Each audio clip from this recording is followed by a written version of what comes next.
제12곡 첫째 두른길을 걸어가면서 아래를 보니 돌바닥 위에 조각이 새겨져 있다. 교만을 벌주는 13가지 예가 성서와 그리스 신화 가운데서 각각 취재되어 있다. 단때가 정신없이 바라보고 있는 동안 시간은 부활절의 월요일 정오를 지난다.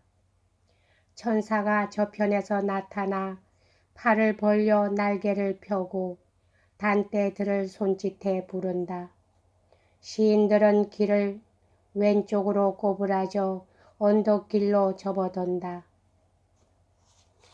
전보다 몸이 홀가분해진 것을 이상하게 느낀 단떼가 비로 진료에게 까닭을 묻자 천사가 죄악의 피자를 하나 이마에서 쥐어주었기 때문이라고 한다. 스승이 상냥하게 허락해 준 동안 멍에에 매인 2마리의 소처럼 나는 그 무거운 짐을 진 혼과 나란히 걸어갔는데 이윽고 스승이 말했다. 이제 그점하고 앞서 걸어라. 여기서는 모두 돛을 달고 노를 써서 전력을 다하여 자기 배를 몰아야 한다.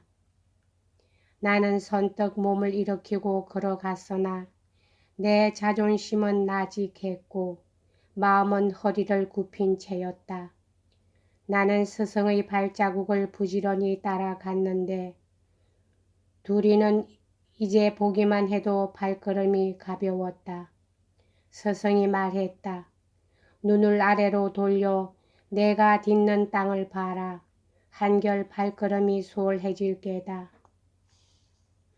고인의 추억이 후세에 전해지게끔 땅에 파여진 무덤의 뚜껑에는 묻힌 이의 옛날 모습이 새겨져 있다. 그것을 보면 추억으로 마음이 아파 때로는 눈에 눈물도 어린다. 인적 많은 사람만이 느끼는 가슴의 아픔이다. 그 묘석과 마찬가지로 산에서 비죽이 내민 길 위에는 만든 이의 솜씨가 뛰어난 탓이겠지만 각별히 잘된 조각이 새겨져 있었다. 보니 길 한편에는 다른 자들보다 월등히 고귀하게 만들어진 자가 번개처럼 하늘에서 거꾸로 떨어지는 그림이 새겨져 있었다. 보니 또 한켠에는 보리아레오스가 신의 화살을 맞고 죽음의 추위에 떨며 무거운 몸뚱이를 땅 위에 뉘고 있었다. 보니 아폴로와 미네르바와 마르스가 무장한 채 아비를 둘러싸고 산산조각이 난 거인들의 사지를 보고 있었다. 보니 니무롯이 바벨탑 밑에서 어리둥절하여 신할 땅에 모인 자기 못지않게 교만한 자들을 바라보고 있었다.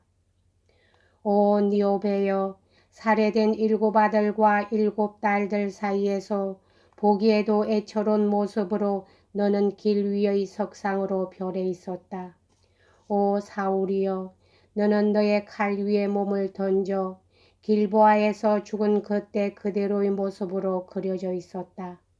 그 땅에는 그 뒤 비도 이슬도 내리지 않는다고 한다. 오 미친 여인 아라고네여, 보니 너는 내가 짠 재난의 원인인 헝겊 위에 가엾게도 벌써 반이나 거미로 변해 있었다. 오 르호보암이여, 여기서 내 모습은 이제 사람을 겁주기는커녕 쫓기지도 않는데 어리둥절 당황하여 마차를 타고 달아나고 있구나. 단단한 돌길에는 알메온이 어미에게 불길한 목걸이의 값진 보상을 알려주고 있는 모양이 새겨져 있었다. 또 신전 안에서 자식들이 산헤립에게 달려들어 넘어뜨리고 거기에 시체를 버리고 간 모양도 새겨져 있었다. 또 따미리가 치로에게 피에 굶주린 내 놈이니 이제 피로서 채워주마 하고 외쳤을 때의 잔혹한 살육과 파괴의 광경도 새겨져 있었다. 다올로페르네가 살해된 뒤 아시리아 군이 폐주한 광경도 목 없는 유해도 새겨져 있었다. 보니 트로이가 잿더미로 돌아가 폐허로 변해 있었다. 오 트로이여, 천하게 영락된 내 모습이 거기 역력히 새겨져 있었다. 예민한 감수성의 소유자라면 아니 볼 수가 없는 이러한 선과 이러한 그림자를 그린 붓과 끌의 명장은 도대체 누구란 말인고. 죽은 자는 죽은 자로 살아있는 자는 살아있는 자같이 보였다. 고개를 숙이고 나는 이런 광경을 밟으면서 걸었는데 그것은 그 사실을 눈앞에 보는 것보다 더욱 실감이 났다. 아, 만심을 가지려면 가져라. 이보이 자식들아, 그만한 얼굴로 활보를 하고 머리를 숙이지 마라. 만약 머리를 숙이면 너희들의 극악 무도함이 눈에 보이게 된다.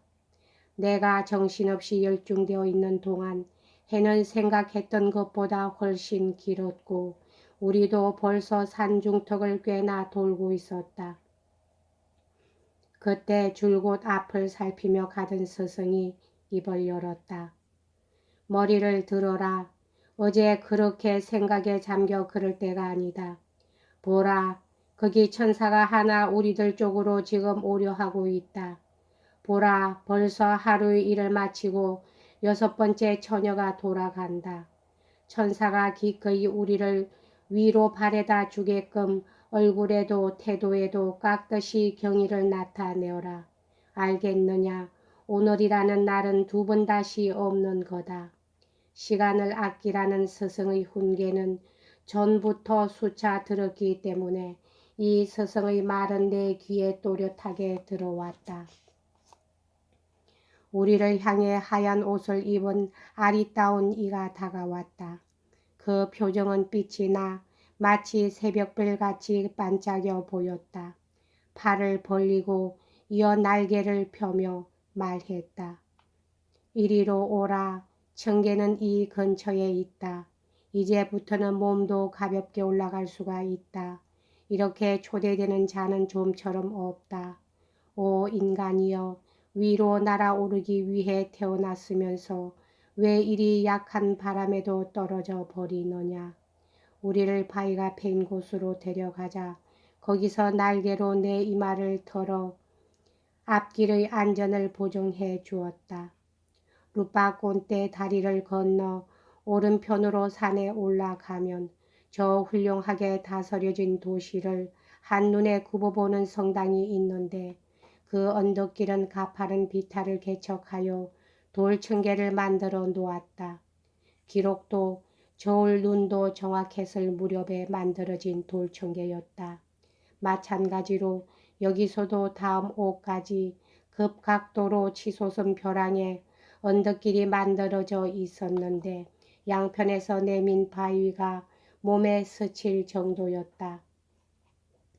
우리가 몸을 구부려 거기에 들어섰을 때 마음이 가난한 자 복 있는 자로다 하고 말할 수 없이 고운 목소리로 노래하는 것이 들렸다. 아, 지옥 입구에 비해 이 연옥 입구는 얼마나 다른가.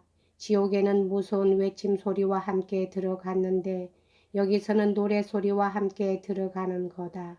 즉시 거룩한 돌청계를 우리는 올라갔는데 전에 평지를 걸었을 때보다 이 몸이 너무나 가볍게 느껴졌으므로 내가 물었다. 스승님, 걸어도 도무지 피로를 느끼지 않는데 도대체 어떤 무거운 짐이 나에게서 거두어졌습니까? 스승이 대답했다. 상당히 희미해졌지만 그래도 내 이마에는 아직 피자가 남아있다. 하나는 이미 지워졌는데 나머지 글자도 마찬가지로 지워지면 착한 뜻이 내 발을 이겨 발은 벌써 피로를 전혀 느끼지 않게 되어 앞으로 나가는 것이 즐거워지리라.